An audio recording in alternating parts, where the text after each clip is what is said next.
Proyek kereta api Makassar Parepare untuk tahap 1 rencananya akan segera dioperasikan.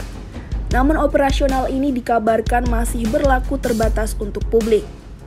Rencana pengoperasian tersebut akan dilaksanakan pada 29 Oktober 2022, di mana kereta yang beroperasi akan berjalan sepanjang 50 km.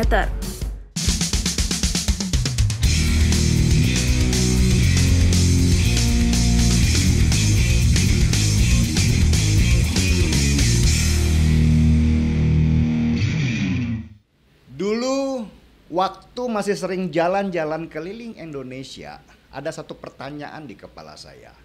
Kok kereta api cuma ada di Pulau Jawa ya? Dan itu pasti pertanyaan yang sama di kepala banyak orang.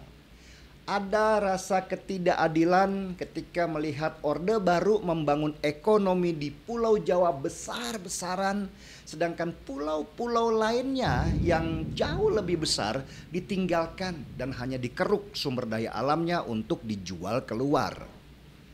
Itulah kenapa ketika Jokowi dalam kampanyenya dulu berjanji untuk membangun infrastruktur terbesar dalam sejarah Indonesia, saya kemudian memilihnya. Infrastruktur itu adalah pondasi dasar dalam sebuah pembangunan.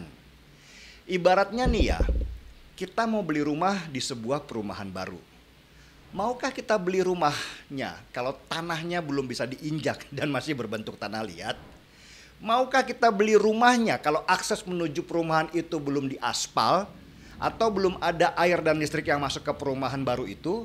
Pasti nggak mau beli kan? Begitulah contoh sederhana betapa pentingnya infrastruktur terhadap ekonomi negara kita. Jadi bagaimana ekonomi di suatu daerah bisa tumbuh kalau jalannya belum ada, transportasi pun masih jarang, air susah, listrik juga belum ada, dan sebagainya dan sebagainya. Inilah kondisi yang biasa kita lihat di pulau-pulau besar seperti Papua, Sulawesi, dan Kalimantan dulu. Pulau yang kaya akan mineral dan sumber daya alam. Kita dulu pasti sudah muak disuguhi potret truk-truk pengangkut bahan makanan yang terperosok di jalan yang belum diaspal dan butuh berminggu-minggu untuk sampai di tujuan. Sepertinya kok nggak adil ya. Di Jawa begitu gampangnya transportasi, tetapi di luar Jawa seperti ada di planet lain. Makanya ketika saya mendengar pertama kali bahwa Jokowi akan membangun jalur kereta api di Sulawesi, saya termasuk yang senang mendengarnya. Ini gila, pikir saya pada waktu itu. Jokowi merevolusi pemikiran yang ditinggalkan oleh Orde Baru bahwa ekonomi hanya terpusat di Pulau Jawa saja. Dan saya ketika membaca pernyataan Gubernur Jawa Barat Ridwan Kamil yang menyoroti betapa mahalnya pembangunan kereta di Palembang dan sedikitnya penumpang kereta yang ketika dihitung antara tiket kereta dan biaya pembangunan kereta sama sekali nggak signifikan, sebenarnya itu saya ketawa dalam hati. Inilah contoh calon pemimpin yang tidak mampu melihat masa depan dengan baik dan hanya berhitung sesaat antara biaya pembangunan dengan harga tiket doang. Padahal kalau melihat masa depan sebuah daerah, bahkan negara, nggak bisa sesempit itu. Coba bayangkan, seandainya rel kereta Trans Sulawesi semuanya terbangun dan jadi terhubung. Bayangkan sebentar aja, biaya pembangunannya memang gede, bisa mencapai lebih dari 100 triliun rupiah lebih. Dan biaya sebesar itu kalau dibebankan ke harga tiket, wah, bisa ratusan tahun baliknya. Tapi kan negara nggak boleh dong hitung-hitungan dengan rakyat dalam pembangunan ekonomi di negaranya. Itu adalah kewajiban negara. Dan negara harus mengupayakan apapun dengan skema bagaimanapun untuk membangun infrastruktur di sebuah daerah. Oke, itu tadi kita bicara bebannya. Terus gimana dan di mana peluang ekonominya? Mari kita lihat lebih luas. Ketika jalur kereta Trans Sulawesi semuanya berhasil dibangun dan terhubung dengan biaya ratusan triliun rupiah itu, maka di setiap stasiun keretanya akan tumbuh kota-kota baru. Sebuah kota membutuhkan transportasi sebagai pendukung utamanya.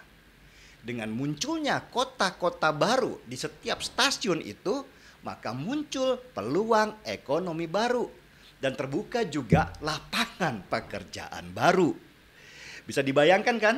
Berapa ratus ribu orang yang akan dapat pekerjaan maupun menciptakan lapangan pekerjaan ketika ada kota-kota baru yang membuka peluang. Itulah gambaran besarnya dan gak layak dibandingkan dengan berapa besar biaya membangun rel kereta untuk Sulawesi saja. Biaya membangunnya itu sudah urusan pemerintah. Tapi pemerintah wajib memberikan peluang ekonomi kepada seluruh rakyatnya seadil-adilnya. Dengan ekonomi rakyat di daerah-daerah tumbuh karena ada kota-kota baru akibat mudahnya transportasi, maka akan muncul pembayar-pembayar pajak baru sehingga ada pemasukan baru buat negara membayar hutang-hutang yang mereka dapatkan untuk pembangunan. Disinilah cerdiknya Jokowi dan luasnya wawasannya dalam melihat sebuah masalah. Masalah di negara kita adalah begitu banyaknya pengangguran dan begitu sempitnya lapangan pekerjaan. Dan Jokowi melihat masih luasnya negara kita yang belum tumbuh ekonominya sebagai sebuah peluang. Maka dibangunlah transportasi di sekitarnya supaya muncul ekonomi-ekonomi baru yang akan membuka lapangan-lapangan pekerjaan baru. Karena itulah saya itu termasuk orang yang senang banget ketika membaca berita kemarin bahwa kereta pertama di Sulawesi jalur Makassar Pare-Pare sudah mulai dioperasikan. Tiketnya masih gratis dan berbondong-bondong saudara kita di sana menikmati kereta dengan tiket yang masih gratis. Perhatikan saja wajah-wajah mereka. Mereka bukan saja senang naik kereta yang belum pernah mereka temui di daerahnya, tetapi juga mereka senang karena harapan bahwa ekonomi di daerah mereka akan semakin maju dan peluang untuk sejahtera semakin besar. Kita harus berterima kasih atas pandangan luas Jokowi terhadap ekonomi negara kita. Karena itu yang harus kita lakukan sekarang adalah mencari penerusnya yang tepat, bukan penggantinya. Karena kalau salah mencari presiden baru, apa yang sudah dibangun dengan konsep atau rencana untuk 100 tahun ke depan bisa hancur berantakan karena salah mengelola anggaran. Seruput dulu kopinya kawan.